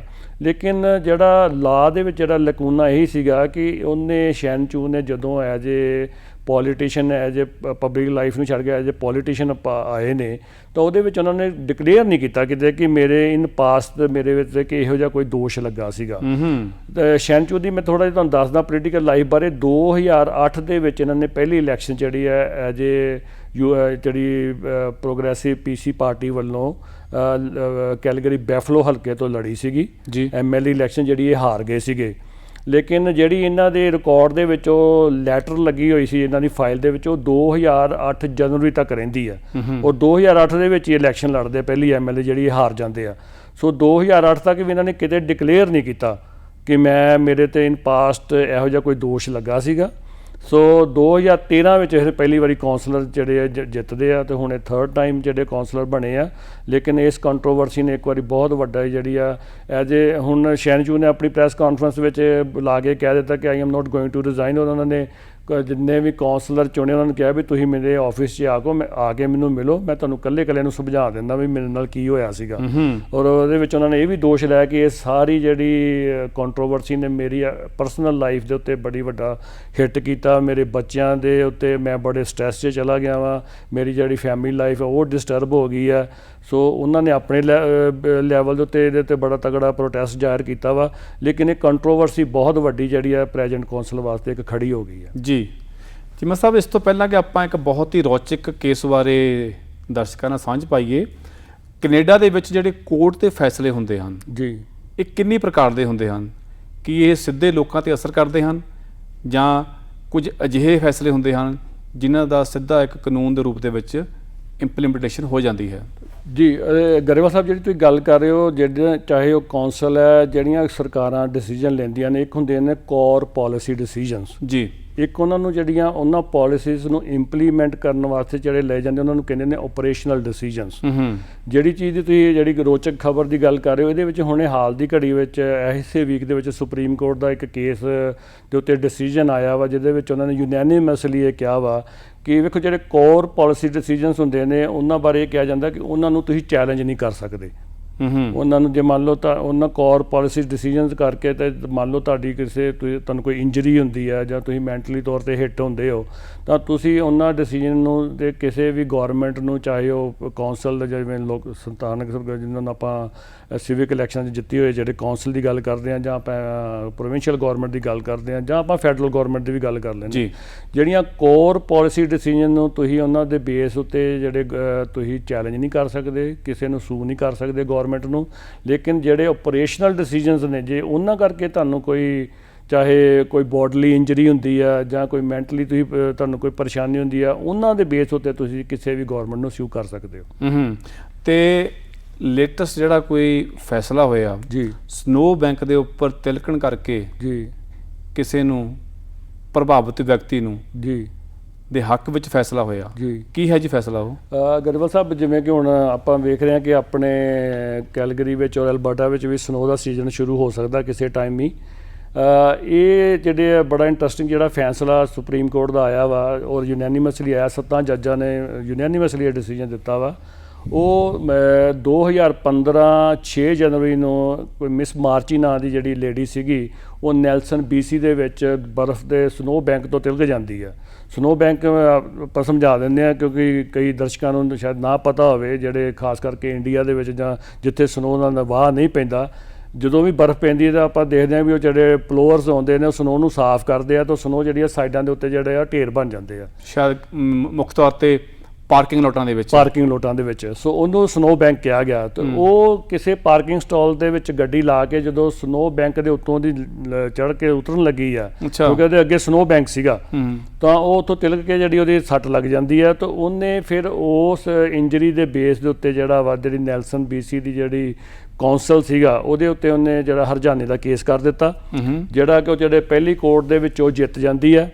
ਲੇਕਿਨ ਉਹਨੂੰ ਜਿਹੜਾ ਫਿਰ ਉਹਨੂੰ ਅਪੀਲ ਕੀਤੀ ਜਾਂਦੀ ਹੈ BC ਦੀ ਜਿਹੜੀ ਕੋਰਟ ਆਫ ਅਪੀਲ ਹੈਗੀ ਆ, ਉਹਦੇ ਵਿੱਚ ਜਿਹੜੀ ਆ ਮੈਂ ਥੋੜ੍ਹੀ ਜਿਹੀ ਗਲਤੀ ਸਹੀ ਕਰ ਦਿਆਂ ਕਿ ਪਹਿਲੀ ਕੋਰਟ ਦੇ ਵਿੱਚੋਂ ਹਾਰ ਜਾਂਦੀ ਹੈ, ਫਿਰ ਉਹ ਕਰਦੀ ਆ BC the court of appeal ਦੇ ਵਿੱਚ, ਜਿੱਥੋਂ ਉਹ ਜਿੱਤ ਜਾਂਦੀ ਆ ਜੀ। ਤੋ ਨੈਲਸਨ BC ਦੀ ਜਿਹੜੀ ਕੌਂਸਲ ਆ, ਉਹ ਜਿਹੜੇ BC ਕੋਰਟ ਆਫ ਅਪੀਲ ਦੇ ਡਿਸੀਜਨ ਨੂੰ ਚੈਲੰਜ ਕਰਕੇ ਸੁਪਰੀਮ ਕੋਰਟ ਦੇ ਵਿੱਚ ਲੈ ਜਾਂਦੀ ਆ। ਉਹ ਸੁਪਰੀਮ ਕੋਰਟ ਦੇ ਵਿੱਚ ਦੇਖੋ ਗਰੇਵਾਲ ਸਾਹਿਬ ਜਿਹੜੀ ਸੁਣਵਾਈ ਹੋਈ ਆ, ਕਿਉਂਕਿ ਇਹ ਜਿਹੜਾ ਮਸਲਾ ਸੀਗਾ, ਫਿਰ ਮੈਂ ਜਿਵੇਂ ਆਪਾਂ ਪਹਿਲਾਂ ਗੱਲ ਕੀਤੀ ਆ ਕੋਰ ਪਾਲਿਸੀ ਡਿਸੀਜਨ, ਉਹਦੇ ਵਿੱਚ ਜਿਹੜਾ ਇਸੇ ਚੀਜ਼ ਉੱਤੇ ਬਹਿਸ ਹੋਈ ਹੈ ਕਿ ਨੈਲਸਨ ਦੀ BC ਦੀ ਜਿਹੜੀ ਕੌਂਸਲ ਆ, ਉਹਦਾ ਇਹ ਕਹਿਣਾ ਸੀਗਾ ਕਿ ਇਹ ਜਿਹੜਾ ਕੋਰ ਪਾਲਿਸੀ ਡਿਸੀਜਨ ਸੀਗਾ ਤੇ ਇਹਦੇ ਵਿੱਚ ਉਹ ਸਾਨੂੰ ਸੂ ਨਹੀਂ ਕਰ ਸਕਦੀ। ਲੇਕਿਨ ਉਹਨੇ ਜਦੋਂ ਚੈਲੰਜ ਕੀਤਾ, ਉਹਦੇ ਵਿੱਚ ਫਿਰ ਸੁਪਰੀਮ ਕੋਰਟ ਨੇ ਰੂਲਿੰਗ ਦਿੱਤੀ ਹੈ ਕਿ ਕੋਰ ਪਾਲਿਸੀ ਡਿਸੀਜਨ ਤੁਹਾਡਾ ਇਹ ਸੀਗਾ ਸਨੋ ਨੂੰ ਸਾਫ਼ ਕਰਨਾ, ਲੇਕਿਨ ਤੁਹਾਨੂੰ ਇਹ ਤਾਂ ਪਤਾ ਹੋਣਾ ਚਾਹੀਦਾ ਸੀ ਕਿ ਪਾਰਕਿੰਗ ਸਟਾਲ ਦੇ ਵਿੱਚ ਅਸੀਂ ਰਾਹ ਵੀ ਬਣਾਉਣਾ ਵਾ। ਸੋ ਉਹਨਾਂ ਨੇ ਜਿਹੜੀ ਆ ਉਹਦਾ ਇਸ ਜਿਹੜਾ ਤੁਸੀਂ ਜਿਹੜੀ ਸੁਣਵਾਈ ਹੋਈ ਆ, ਉਹਦੇ ਵਿੱਚ ਜਿਹੜਾ attorney general of Canada, attorney general of BC, attorney general of Alberta ਔਰ ਅਟਾਰਨੀ ਜਨਰਲ ਆਫ ਓਨਟਾਰੀਓ ਦੇ ਜਿਹੜਾ, ਇਸ ਤੋਂ ਇਲਾਵਾ ਸਿਟੀ ਆਫ ਟੋਰਾਂਟੋ, ਇਹਨਾਂ ਨੇ ਵੀ ਪਾਰਟੀਸਪੇਟ ਕੀਤਾ, ਕਿਉਂਕਿ ਇਹ ਜਿਹੜਾ ਡਿਸੀਜਨ ਸੁਪਰੀਮ ਕੋਰਟ ਦਾ ਹੋਇਆ, ਇਹਦੇ ਆਉਣ ਵਾਲੇ ਟਾਈਮ ਦੇ ਵਿੱਚ ਬੜੇ ਵੱਡੇ ਅਸਰ ਆਉਣਗੇ। ਕਿਉਂਕਿ ਜੇ ਇਹ ਇੱਥੋਂ ਜੇ ਮਾਰਚੀ ਜਿੱਤ ਗਈ ਆ, ਹੁਣ ਦੁਬਾਰਾ ਜਿਹੜੀ ਅਪੀਲ ਜਿਹੜੀ ਆ ਉਹ ਦੁਬਾਰਾ ਵਾਪਸ ਆ ਜਾਏਗੀ ਉਹਦੇ ਹਰਜਾਨੇ ਉੱਤੇ। ਲੇਕਿਨ ਜੇ ਇਹੋ ਜਿਹਾ ਡਿਸੀਜਨ ਮਾਰਚੀ ਦੇ ਹੱਕ ਵਿੱਚ ਆ ਜਾਂਦਾ ਜਾਂ ਉਹ ਕੋਈ ਕਲੇਮ ਜਿੱਤ ਜਾਂਦੀ ਆ, ਤਾਂ ਇਹਨਾਂ ਸਾਰੀਆਂ ਸਿਟੀਜ਼ ਨੂੰ ਪਤਾ ਵਾ ਕਿ ਇਹੋ ਜਿਹੀਆਂ ਘਟਨਾਵਾਂ ਦੇ ਇਹਨਾਂ ਸਿਟੀਜ਼ ਦੇ ਵਿੱਚ ਆਮ ਹੁੰਦੀਆਂ ਰਹਿੰਦੀਆਂ ਨੇ। ਸੋ ਇਹ ਆਉਣ ਵਾਲੇ ਟਾਈਮ ਦੇ ਵਿੱਚ ਇੱਕ ਬੜਾ ਇੰਪੋਰਟੈਂਟ ਡਿਸੀਜਨ ਹੋਇਆ ਸੁਪਰੀਮ ਕੋਰਟ ਦਾ ਕਿ ਜਿਹੜਾ ਵਾ ਵੀ ਤੁਹਾਨੂੰ ਆਪਣੇ ਆਮ ਨਾਗਰਿਕ ਦੀ ਜਿਹੜੀ ਸੇਫਟੀ ਵਾਸਤੇ ਜਿਹੜੇ ਤੁਸੀਂ ਡਿਸੀਜਨ ਇੰਪਲੀਮੈਂਟ ਕਰਦੇ ਹੋ, ਉਹਨਾਂ ਨੂੰ ਸੋਚ ਸਮਝ ਕੇ ਕਰਨਾ ਚਾਹੀਦਾ। ਸੋ ਕੁੱਲ ਮਿਲਾ ਕੇ ਕਹਿ ਸਕਦੇ ਹਾਂ ਵੀ ਜਦੋਂ ਸਿਟੀ ਆਪ ਸਨੋ ਸਾਫ਼ ਕਰਦੀ ਆ ਜਾਂ ਉਹ ਕਿਸੇ ਕੰਟਰੈਕਟਰ ਨੂੰ ਠੇਕਾ ਦਿੰਦੀ ਆ ਜੀ, ਤਾਂ ਉਹਦੇ ਵਿੱਚ ਇਹ ਵੀ ਉਹਨਾਂ ਦੀ ਜ਼ਿੰਮੇਵਾਰੀ ਬਣ ਜਾਂਦੀ ਆ ਕਿ ਉਹ ਸਨੋ ਸਾਫ਼ ਕਰਨ ਤੋਂ ਬਾਅਦ ਕਿਸੇ ਸੁਰੱਖਿਅਤ ਥਾਂ 'ਤੇ ਟਿਕਾਈ ਗਈ ਹੈ ਜਾਂ ਨਹੀਂ। ਗਰੇਵਾਲ ਸਾਹਿਬ, ਤੁਹਾਡੀ ਗੱਲ ਤੋਂ ਇਸੇ ਡਿਸੀਜਨ ਦੇ ਵਿੱਚ ਜਿਹੜਾ ਆਰਗਿਊ ਦਿੱਤਾ ਵਾ ਨੈਲਸਨ BC ਦੀ ਕੌਂਸਲ ਨੇ, ਉਹਨਾਂ ਦੇ ਲਾਇਰ ਨੇ ਜਿਹੜਾ ਦਿੱਤਾ, ਉਹਦੇ ਵਿੱਚ ਉਹਨਾਂ ਦਾ ਇਹ ਕਹਿਣਾ ਸੀਗਾ ਕਿ 6 ਜਨਵਰੀ ਨੂੰ ਸੱਟ ਲੱਗਦੀ ਆ ਮਾਰਚੀ ਨੂੰ ਉਸ ਸਨੋ ਬੈਂਕ ਤੋਂ ਤਿਲਕ ਕੇ, ਔਰ 4 ਔਰ 5 ਜਨਵਰੀ ਨੂੰ ਉੱਥੇ ਪਹਿਲੀ ਸਨੋ ਪੈਂਦੀ ਆ ਉਸ ਸਾਲ ਦੀ 2015 ਦੀ। ਸੋ ਉਹਦੇ ਵਿੱਚ ਇਹਨਾਂ ਨੇ ਪਲੀ ਇਹ ਲਈ ਸੀ ਕਿ ਜਿਹੜਾ ਸਾਡਾ ਬਜਟ ਸੀਗਾ ਉਹ ਇੰਨੀ ਸਨੋ ਪੈ ਗਈ 4 ਔਰ 5 ਨੂੰ ਕਿ 20% ਜਿਹੜਾ ਬਜਟ ਜਿਹੜਾ ਸੀਗਾ ਉਹ ਸਾਡਾ ਉਸੇ ਤੇ ਉਹਨੂੰ ਕਲੀਅਰ ਕਰਨ ਤੇ ਜਿਹੜਾ ਖਰਚ ਹੋ ਗਿਆ। ਸੋ ਇਸ ਕਰਕੇ 6 ਤਰੀਕ ਨੂੰ ਮਤਲਬ ਸਾਡੇ ਕੋਲ ਇੰਨਾ ਬਜਟ ਹੈ ਨਹੀਂ ਸੀ, ਕਿਉਂਕਿ ਅੱਗੇ ਵੀ ਵਿੰਟਰ ਸਟਿਲ ਰਹਿੰਦੀ ਸੀਗੀ, ਉਹਦੇ ਕਰਕੇ ਮਤਲਬ ਅਸੀਂ ਉਹ ਇੰਪਲੀਮੈਂਟ ਨਹੀਂ ਕਰ ਸਕੇ। ਤੇ ਇਹਨੂੰ ਜਿਹੜਾ ਕੋਰ ਪਾਲਿਸੀ ਡਿਸੀਜਨ ਵਿੱਚ ਲਿਆ ਜਾਵੇ, ਜਿਹੜਾ ਕਿ ਸੁਪਰੀਮ ਕੋਰਟ ਨੇ ਇਸ ਚੀਜ਼ ਤੇ ਨਾ ਕਰ ਦਿੱਤੀ ਹੈ। ਉਹਨਾਂ ਨੇ ਕਿਹਾ ਕਿ ਨਹੀਂ, ਇਹ ਓਪਰੇਸ਼ਨਲ ਡਿਸੀਜਨ ਸੀਗਾ ਤੁਹਾਡਾ। ਬਿਲਕੁਲ, ਬੜੀ ਰੌਚਕ ਤੇ ਅਦਾਲਤੀ ਜਿਹੜੇ ਫੈਸਲੇ ਹਨ ਉਹਨੂੰ ਲੈ ਕੇ ਬੜੀ ਅਹਿਮ ਜਾਣਕਾਰੀ ਚੀਮਾ ਸਾਹਿਬ ਨੇ ਦਿੱਤੀ ਹੈ। ਤੇ ਚੀਮਾ ਸਾਹਿਬ, ਅਗਲਾ ਮੁੱਦਾ ਇਹ ਹੈ ਕਿ ਜਿਹੜੇ ਕੈਨੇਡਾ ਦੇ ਨੈਸ਼ਨਲਾਈਜ਼ ਮੇਨ ਬੈਂਕ ਨੇ ਜੀ, ਸੋ ਉਹਨਾਂ ਨੇ ਕੋਈ ਕਹਿੰਦੇ ਕਿ ਵੱਡੇ ਫੈਸਲੇ ਇਹੋ ਜਿਹੇ ਕਿਹੜੇ ਲੈ ਲਏ ਹਨ ਕਿ ਜਿਹੜਾ ਆਮ ਲੋਕਾਂ ਨੂੰ ਪ੍ਰਭਾਵਿਤ ਕਰ ਸਕਦੇ ਆ? ਗਰੇਵਾਲ ਸਾਹਿਬ, ਇਹ ਗੱਲ ਫਿਰ ਆਪਾਂ ਦੁਬਾਰਾ ਆ ਜਾਂਦੇ ਹਾਂ ਕਲਾਈਮੇਟ ਦੇ ਉੱਤੇ। ਨੋ ਡਾਊਟ ਅੱਜ ਦੀ ਜਿਹੜੀ ਵਰਲਡ ਦੇ ਵਿੱਚ ਜਿਹੜਾ ਸਭ ਤੋਂ ਵੱਡਾ ਜਿਹੜਾ ਇਸ ਵੇਲੇ ਜਿਹੜਾ ਟੌਪਿਕ ਹੈ ਜਾਂ ਜਿਹੜੀ ਸਰਕਾਰਾਂ ਲਈ ਪ੍ਰੋਬਲਮ ਹੈ ਜਾਂ ਸਾਰੀ ਦੁਨੀਆ ਵਾਸਤੇ ਪ੍ਰੋਬਲਮ ਹੈਗੀ ਹੈ ਕਲਾਈਮੇਟ ਜੀ। ਕਿ ਆਪਾਂ ਜਿਹੜੀਆਂ ਇਹ ਵੱਧ ਰਹੀਆਂ ਗ੍ਰੀਨ ਹਾਊਸ ਗੈਸਿਸ ਨੇ ਇਹਨਾਂ ਨੂੰ ਕਿਵੇਂ ਕੰਟਰੋਲ ਕਰਨਾ ਵਾ। ਸੋ ਉਹਦੇ ਉੱਤੇ ਜਿਵੇਂ ਕਿ ਤੁਹਾਨੂੰ ਪਤਾ ਪੈਰਿਸ ਟ੍ਰੀਟੀ ਹੋਈ ਸੀ। ਪੈਰਿਸ ਟ੍ਰੀਟੀ ਦੇ ਵਿੱਚ ਸਾਰੀਆਂ ਜਿਹੜੀਆਂ ਸਰਕਾਰਾਂ ਨੇ, ਜਿਹੜੀਆਂ ਸਾਰੇ ਵਰਲਡ ਦੇ ਦੇਸ਼ਾਂ ਨੇ, ਇਹ ਇੱਕ ਤਰ੍ਹਾਂ ਦੀ ਸਹੁੰ ਚੁੱਕੀ ਹੈ ਕਿ ਅਸੀਂ ਜਿਹੜੀਆਂ 2050 ਤੱਕ ਜਿਹੜਾ ਵਾ ਇਹ ਜਿਹੜਾ ਗੈਸਿਸ ਨੂੰ 0% ਤੇ ਲੈ ਆਉਣਾ ਵਾ ਜੀ। ਕਿ ਜਿਵੇਂ ਆਪਾਂ ਦੇਖ ਰਹੇ ਹਾਂ ਕਿ ਵਰਲਡ ਦਾ ਟੈਂਪਰੇਚਰ ਵੱਧ ਰਿਹਾ, ਉਹਦੇ ਵਿੱਚ ਜਿਹੜਾ ਇਹਨਾਂ ਨੇ ਕਿਹਾ ਕਿ 2050 ਤੱਕ ਜਿਹੜਾ ਵਾ ਇਸ ਸਦੀ ਦੇ ਵਿੱਚ ਜਿਹੜਾ ਟੈਂਪਰੇਚਰ ਆ ਉਹ 1.5 ਡਿਗਰੀ ਸੈਂਟੀਗ੍ਰੇਡ ਤੋਂ ਜ਼ਿਆਦਾ ਨਹੀਂ ਵਧਣਾ ਚਾਹੀਦਾ। ਲੇਕਿਨ ਜੋ ਅੱਜ ਦੇ ਹਾਲਾਤ ਨਜ਼ਰ ਆ ਰਹੇ ਨੇ ਉਹਦੇ ਵਿੱਚ ਇਹ ਲੱਗ ਰਿਹਾ ਕਿ ਜੋ ਅੱਜ ਪ੍ਰੈਜੈਂਟ ਹੈ, ਜਿੰਨੀਆਂ ਕਿ ਆਪਾਂ ਦੇਖ ਰਹੇ ਹਾਂ ਕਿ ਐਨਰਜੀ ਕ੍ਰਾਈਸਿਸ ਆਇਆ ਹੋਇਆ ਵਾ, ਅਜੇ ਵੀ ਕੋਲੇ ਦੇ ਉੱਤੋਂ ਸਾਰਾ ਕੁਝ ਜਿਹੜੇ ਜਿਵੇਂ ਹੁਣ ਆਪਾਂ ਇੰਡੀਆ ਦੀ ਗੱਲ ਲੈ ਲਈਏ ਕਿ 70% ਜਿਹੜੀ ਪਾਵਰ ਹੈਗੀ ਆ ਇੰਡੀਆ ਦੀ ਉਹ ਕੋਲੇ ਤੋਂ ਬਣ ਰਹੀ ਆ। ਸੇਮ ਸਿਚੁਏਸ਼ਨ ਜਿਹੜੀ ਉਹ ਚਾਈਨਾ ਦੀ ਆ। ਜੇ ਇੰਨੀ ਵੱਡੀ ਮਾਤਰਾ 'ਚ ਅੱਜ ਵੀ ਕੋਲਾ ਜਿਹੜਾ ਯੂਜ਼ ਕੀਤਾ ਜਾ ਰਿਹਾ, ਤਾਂ ਜਿਹੜੇ ਆ ਟਾਰਗੇਟ ਇਸ ਪੈਰਿਸ ਟ੍ਰੀਟੀ ਵਿੱਚ ਲਏ ਗਏ ਨੇ ਤਾਂ ਉਹਨਾਂ ਨੂੰ ਅਚੀਵ ਕਰਨਾ ਜਿਹੜਾ ਵਾ ਬੜਾ ਔਖਾ ਵਾ। ਤੁਹਾਨੂੰ ਯਾਦ ਹੋਊਗਾ ਕਿ ਮਈ ਦੇ ਵਿੱਚ ਜਿਹੜੀ ਇੰਟਰਨੈਸ਼ਨਲ ਐਨਰਜੀ ਏਜੰਸੀ ਹੈਗੀ ਆ, ਜਿਹੜਾ ਸਾਰੇ ਵਰਲਡ ਨੂੰ ਜਿਹੜਾ ਵਾ ਉਹ ਕੰਟਰੋਲ ਕਰਦੀ ਆ ਜਾਂ ਐਡਵਾਈਸ ਕਰਦੀ ਆ, ਉਹਨੇ ਵੀ ਕਿਹਾ ਸੀਗਾ ਕਿ ਇਹ ਜੇ ਆਪਾਂ ਇਹਨਾਂ ਗੈਸਿਸ ਨੂੰ ਘਟਾਉਣਾ ਵਾ ਜਾਂ ਇੱਥੇ ਹੁਣੇ ਰੋਕਣਾ ਤਾਂ ਸਾਨੂੰ ਇਸ ਸਾਲ ਤੋਂ ਇਹ ਚੁੱਕਣਾ ਪਏਗਾ ਕਿ ਜਿੰਨੇ ਵੀ ਨਵੇਂ ਪ੍ਰੋਜੈਕਟ ਆ ਰਹੇ ਆ ਉਹਨਾਂ ਉੱਤੇ ਨਵੀਂ ਇਨਵੈਸਟਮੈਂਟ ਨਹੀਂ ਹੋਣੀ ਚਾਹੀਦੀ। ਸੋ ਇਹਦੇ ਨਾਲ ਰਿਲੇਟਡ ਜਿਹੜੀ ਇੱਕ UNO ਦੀ ਜਿਹੜੀ ਦੇਖ ਰੇਖ ਹੇਠ ਕਮੇਟੀ ਬਣੀ ਹੈ, ਉਹਦੇ ਵਿੱਚ ਇੱਕ ਮਾਰਕ ਕਾਰਨੀ ਜਿਹੜੇ ਹੈਗੇ ਨੇ, ਜਿਹੜੇ ਕੈਨੇਡੀਅਨ ਨੇ ਜੀ, ਜਿਹੜੇ ਉਹ ਕੰਮ ਕਰ ਰਹੇ ਨੇ। ਮਾਰਕ ਕਾਰਨੀ ਦੀ ਮੈਂ ਤੁਹਾਨੂੰ ਥੋੜੀ ਹਿਸਟਰੀ ਦੱਸਦਾ ਕਿ 2008 ਤੋਂ ਲੈ ਕੇ 2012 ਤੱਕ ਬੈਂਕ ਆਫ ਕੈਨੇਡਾ ਦੇ ਗਵਰਨਰ ਰਹੇ ਆ, ਉਹ 2013 ਤੋਂ ਲੈ ਕੇ 2020 ਤੱਕ ਇਹ ਬੈਂਕ ਆਫ ਇੰਗਲੈਂਡ ਦੇ ਗਵਰਨਰ ਰਹੇ ਆ, ਔਰ ਐਜ ਏ ਪੋਲੀਟੀਕਲੀ ਜਿਹੜਾ ਵਾ ਲਿਬਰਲ ਦੇ ਨਾਲ ਰਿਲੇਟਡ ਨੇ। ਸੋ ਉਹਨਾਂ ਨੇ ਇੱਕ ਜਿਹੜੀ ਜ਼ੀਰੋ ਐਮਿਸ਼ਨ ਪਾਲਿਸੀ ਜਿਹੜੀ ਆ ਜਿਹੜਾ ਉਹਦੇ 'ਤੇ ਕਮੇਟੀ ਬਣੀ ਆ, ਉਹਦੇ ਵਿੱਚ ਉਹ ਇੰਪਲੀਮੈਂਟ ਕਰ ਰਹੇ ਨੇ ਕਿ ਜਿਹੜੇ ਲੈਂਡਿੰਗ ਬੈਂਕ ਨੇ, ਚਾਹੇ ਉਹਦੇ ਵਿੱਚ ਆਪਾਂ ਮੇਜਰ ਬੈਂਕਸ ਦੀ ਗੱਲ ਕਰ ਲਈਏ ਜਾਂ ਪੈਨਸ਼ਨ ਜਿਹੜੇ ਹਾਊਸਿਸ ਨੇ ਜਿੱਥੇ ਪੈਨਸ਼ਨ ਪਲਾਨਸ ਜਿਹੜੇ ਹੈਗੇ ਆ, ਉਹਦੇ ਵਿੱਚ ਉਹਨਾਂ ਨੇ ਕਿਹਾ ਕਿ ਆਪਾਂ ਨੂੰ ਹੌਲੀ ਹੌਲੀ ਆਇਲ ਐਂਡ ਗੈਸ ਐਨਰਜੀ ਨੂੰ ਜਿਹੜੀ ਲੈਂਡਿੰਗ ਆ ਘਟਾਉਣੀ ਪਵੇਗੀ। ਸੋ ਉਹਦੇ ਚੱਲਦਿਆਂ ਜਿਹੜੇ ਕੈਨੇਡਾ ਦੇ 6 ਮੇਜਰ ਬੈਂਕ, ਜਿਨ੍ਹਾਂ ਨੂੰ ਆਪਾਂ ਕਹਿੰਦੇ ਆ ਜਿਹੜੇ 6 ਮੇਜਰ ਬੈਂਕ ਕੈਨੇਡਾ ਨੇ, ਦਾ ਮਤਲਬ ਉਹਨਾਂ ਕੰਪਨੀਆਂ ਨੂੰ ਜਿਹੜਾ ਦੇ ਰਿਹਾ ਕਰਜ਼ਾ ਜਿਹੜੇ ਬੈਂਕ ਦੇ ਰਿਹਾ ਤਾਂ ਕਿ ਆਪਣੀ ਇੰਡਸਟਰੀ ਚਲਾ ਸਕਣ, ਸੋ ਕਰਜ਼ੇ ਵਿੱਚ ਸਾਨੂੰ ਕਟੌਤੀ ਕਰਨੀ ਪਏਗੀ। ਬਿਲਕੁਲ, ਉਹ ਜਿਹੜੇ 6 ਬੈਂਕ ਕੈਨੇਡਾ ਦੇ ਨੇ ਉਹਨਾਂ ਨੇ ਵੀ ਜਿਹੜੀ ਆ ਮਾਰਕ ਕਾਰਨੀ ਦੀ ਜਿਹੜੀ ਮੁਹਿੰਮ ਚਲਾਈ ਹੋਈ ਆ, ਉਹਦੇ ਵਿੱਚ ਉਹਨਾਂ ਨੇ ਇਹ ਕਿਹਾ ਕਿ ਅਸੀਂ ਵੀ ਉਹਦੇ ਉੱਤੇ ਚੱਲਾਂਗੇ, ਜਿਹਦੇ ਵਿੱਚ ਹੁਣ ਉਹਨਾਂ ਨੇ ਇਹ ਕਿਹਾ ਕਿ ਫਿਊਚਰ ਦੇ ਵਿੱਚ ਹੌਲੀ ਹੌਲੀ ਜਿਹੜੇ ਗੈਸ ਔਰ ਐਨਰਜੀ ਨਾਲ ਰਿਲੇਟਡ ਪ੍ਰੋਜੈਕਟ ਜਿਹੜੀਆਂ ਕੰਪਨੀਆਂ ਲਾਉਣਗੇ ਉਹਨਾਂ ਤੋਂ ਆਪਾਂ ਹੌਲੀ ਹੌਲੀ ਜਿਹੜੀ ਲੈਂਡਿੰਗ ਘਟਾ ਕੇ ਜਿਹੜੀ ਗ੍ਰੀਨ ਐਨਰਜੀ ਜਾਂ ਰੀਨਿਊਏਬਲ ਐਨਰਜੀ ਦੇ ਜਿਹੜੇ ਪ੍ਰੋਜੈਕਟ ਲੱਗਣਗੇ ਉਹਨਾਂ ਨੂੰ ਦੇਵਾਂਗੇ ਲੈਂਡਿੰਗ। ਸੋ ਇਹ ਬੜਾ ਵੱਡਾ ਇੱਕ ਡਿਸੀਜਨ ਹੋਇਆ ਵਾ। ਸੋ ਇਹਦੀ ਇੰਪਲੀਮੈਂਟੇਸ਼ਨ ਆਉਣ ਵਾਲੇ ਟਾਈਮ 'ਚ ਪਤਾ ਲੱਗੇਗੀ ਵੀ ਕੀ ਨਤੀਜੇ ਨਿਕਲਦੇ ਆ। ਬਿਲਕੁਲ ਚੀਮਾ ਸਾਹਿਬ, ਅਕਸਰ ਜਦੋਂ ਆਪਾਂ ਇਨਵਾਇਰਮੈਂਟ ਦੀ ਗੱਲ ਕਰਦੇ ਹਾਂ ਜਾਂ ਸਰਕਾਰਾਂ ਦੀਆਂ ਪਾਰਟੀਆਂ ਦੀਆਂ ਪਾਲਿਸੀਜ਼ ਦੀ ਗੱਲ ਕਰਦੇ ਹਾਂ, ਪਿਛਲੀਆਂ ਇਲੈਕਸ਼ਨ ਵਿੱਚ ਵੀ ਇਹ ਵਾਤਾਵਰਨ ਦਾ ਮੁੱਦਾ ਬੜੀ ਵੱਡੀ ਪੱਧਰ 'ਤੇ ਉੱਭਰ ਕੇ ਸਾਹਮਣੇ ਆਇਆ ਸੀਗਾ। ਸੋ ਗੱਲਬਾਤ ਲਗਭਗ ਸਮਾਪਤੀ ਪਰ ਜਾਂਦੇ ਰੀਅਲ ਏਸਟੇਟ ਮਾਰਕੀਟ ਬਾਰੇ ਕੋਈ ਟਿਪ ਦਰਸ਼ਕਾਂ ਨਾਲ ਸਾਂਝੀ ਕਰਨੀ ਚਾਹੂੰ? ਗਰੇਵਾਲ ਸਾਹਿਬ, ਰੀਅਲ ਏਸਟੇਟ ਦੇ ਵਿੱਚ ਦੇਖੋ, ਜਿਹੜੀ ਮੈਂ ਤੁਹਾਨੂੰ ਹੁਣ ਲੇਟੈਸਟ ਕੈਲਗਰੀ ਦੀ ਦੱਸ ਦਿੰਦਾ ਵਾਂ ਕਿ ਜੋ ਹਾਲਾਤ ਇੱਥੇ ਹੋਏ ਪਏ ਨੇ, ਨੋ ਡਾਊਟ ਬਹੁਤ ਵੱਡੀ ਗਿਣਤੀ ਦੇ ਵਿੱਚ ਜਿਹੜੇ ਟੋਰਾਂਟੋ ਜਾਂ ontario ਆਪਾਂ ਪ੍ਰੋਵਿੰਸ ਦੀ ਗੱਲ ਕਰ ਰਹੀ ਹੈ, ਲੇਕਿਨ ਉਹਦੇ ਵਿੱਚ ਮੇਜਰ ਜਿਹੜਾ GTA ਦੀ ਆਪਾਂ ਗੱਲ ਕਰਦੇ ਟੋਰਾਂਟੋ ਏਰੀਆ, ਉੱਥੋਂ ਕਾਫੀ ਲੋਕ ਵੱਡੀ ਗਿਣਤੀ ਦੇ ਵਿੱਚ ਜਿਹੜੇ ਐਜ ਏ ਇਨਵੈਸਟਰ ਜਿਹੜੇ ਆ ਉਹ ਕੈਲਗਰੀ ਦੇ ਵਿੱਚ ਇਨਵੈਸਟ ਕਰ ਰਹੇ ਨੇ।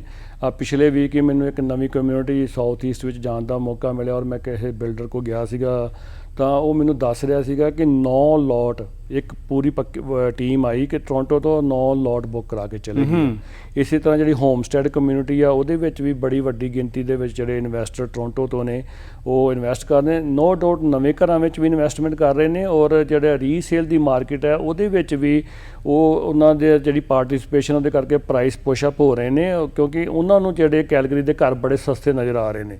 ਸੋ ਜੇ ਇਹ ਵਾਲਾ ਟਰੈਂਡ ਜਿਹੜਾ ਬੜਾ ਅਨਹੈਲਦੀ ਟਰੈਂਡ ਹੈ ਆਉਣ ਵਾਲੇ ਟਾਈਮ 'ਚ ਜਿਹੜੇ ਕੈਲਗਰੀ ਦੇ ਨਿਵਾਸੀ ਨੇ ਜਿਹੜੇ ਵਿਚਾਰੇ ਅਜੇ ਤੱਕ ਘਰ ਨਹੀਂ ਖਰੀਦ ਸਕੇ ਉਹਨਾਂ ਲਈ ਇੱਕ ਬੜੀ ਵੱਡੀ ਮੁਸ਼ਕਿਲ ਕ੍ਰੀਏਟ ਹੋ ਸਕਦੀ ਹੈ ਕਿ ਹੁਣ ਉਹ ਇਨਵੈਸਟਰ ਜਿਹੜੇ ਉਹਨਾਂ ਨੇ ਰੁੱਖ ਜਿਹੜਾ ਐਲਬਰਟਾ ਦਾ ਕਰ ਰਿਹਾ ਖਾਸ ਕਰਕੇ ਕੈਲਗਰੀ ਸਿਟੀ ਦਾ ਕਿਉਂਕਿ ਅੱਜ ਵੀ ਇਹ ਕਿਹਾ ਜਾਂਦਾ ਕਿ ਟੋਰਾਂਟੋ ਦੇ ਵਿੱਚ ਅੱਜ ਵੀ ਕਿਤੇ ਘਰ ਦੇ ਵਿੱਚ ਜਾਂ 4 ਜਾਂ 5 ਕਿਤੇ ਕੋਈ ਫੈਮਲੀਜ਼ ਇਕੱਠੀਆਂ ਹੁੰਦੀਆਂ ਨੇ ਤਾਂ ਉੱਥੇ ਜਿਹੜੀ ਆ ਕੈਲਗਰੀ ਦੀ ਗੱਲ ਹੁੰਦੀ ਹੈ ਕਿ ਅਗਲਾ ਜਿਹੜਾ ਰੀਅਲ ਐਸਟੇਟ ਦਾ ਜਿਹੜਾ ਬੂਮ ਹੈ ਉਹ ਕੈਲਗਰੀ ਆਏਗਾ। ਚੀਮਾ ਸਾਹਿਬ ਸਾਰੇ ਹੀ ਮੁੱਦਿਆਂ ਉੱਪਰ ਜਾਣਕਾਰੀ ਦੇਣ ਲਈ ਤੁਹਾਡਾ ਬਹੁਤ ਬਹੁਤ ਸ਼ੁਕਰੀਆ। ਬਹੁਤ ਬਹੁਤ ਸ਼ੁਕਰੀਆ ਜੀ। ਇਹ ਸਨ ਜਤਿੰਦਰ ਚੀਮਾ ਜੀ ਜਿਹੜੇ ਬਿਯੋਂਡ ਦੀ ਹੈਡਲਾਈਨ ਯਾਨੀ ਕਿ ਸੁਰਖੀਆਂ ਦੇ ਆਰ-ਪਾਰ ਪ੍ਰੋਗਰਾਮ ਦੇ ਵਿੱਚ ਆਪ ਜੀ ਨਾਲ ਗੱਲਬਾਤ ਖਬਰਾਂ ਦੇ ਉੱਪਰ ਚਰਚਾ ਕਰ ਰਹੇ ਸਨ। ਸੋ ਪ੍ਰੋਗਰਾਮ ਨੂੰ ਇੱਥੇ ਹੀ ਖਤਮ ਕਰ ਦੀ ਦਿਓ ਜੀ ਇਜਾਜ਼ਤ। ਅਗਲੀ ਵਾਰ ਕਿਸੇ ਹੋਰ ਮੁੱਦਿਆਂ ਉੱਪਰ ਗੱਲਬਾਤ ਲੈ ਕੇ ਫਿਰ ਹਾਜ਼ਰ ਹੋਵਾਂਗੇ। ਤੁਸੀਂ ਦੇਖਦੇ ਰਹੋ ਪੰਜਾਬੀ ਨੈਸ਼ਨਲ ਟੀਵੀ। ਉਮੀਦ ਤੁਹਾਡੀ, ਕੋਸ਼ਿਸ਼ ਸਾਡੀ। ਸਤਿ ਸ਼੍ਰੀ ਅਕਾਲ ਜੀ।